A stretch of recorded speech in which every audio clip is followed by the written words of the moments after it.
Til å dele ut pris i kategorien tradisjonsmusikk, artist, joiker og låtskriver, ta vel imot Elin Koven.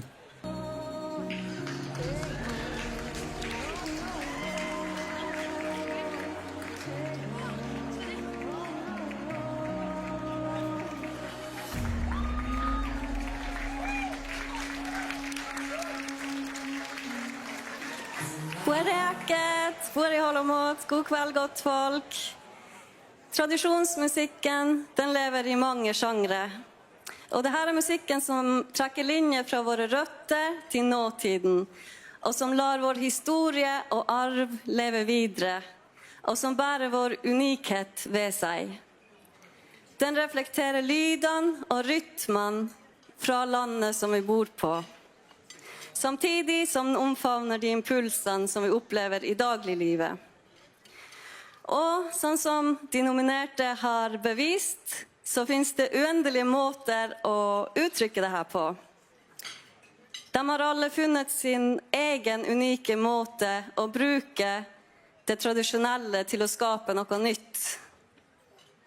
Og det har vært en berikelse å lytte til.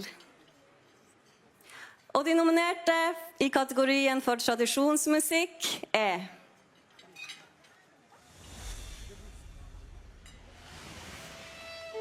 Britt Elise Skram Dom.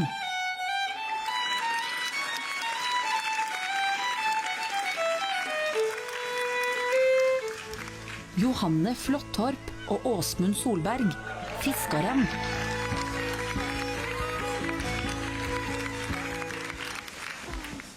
Mari Boine, Alva.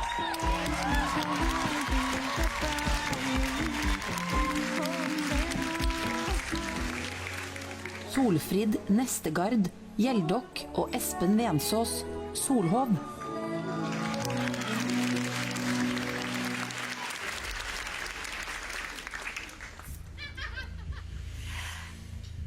Og vinneren er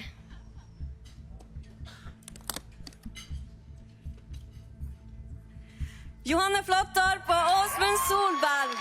På albumet Fiskaren dykker fiolinist Johanne Flottorp og gitarist Åsmund Solberg dypt ned i tradisjonsmusikken fra Nedre Setesdal. Dette er et nært og vakkert samarbeid som bærer arven fra både ett sted og en tid videre. Dette er Flottorp og Solbergs første Spellemannpris.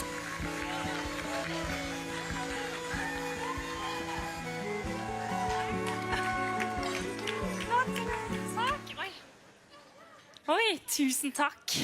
Dette var veldig gøy.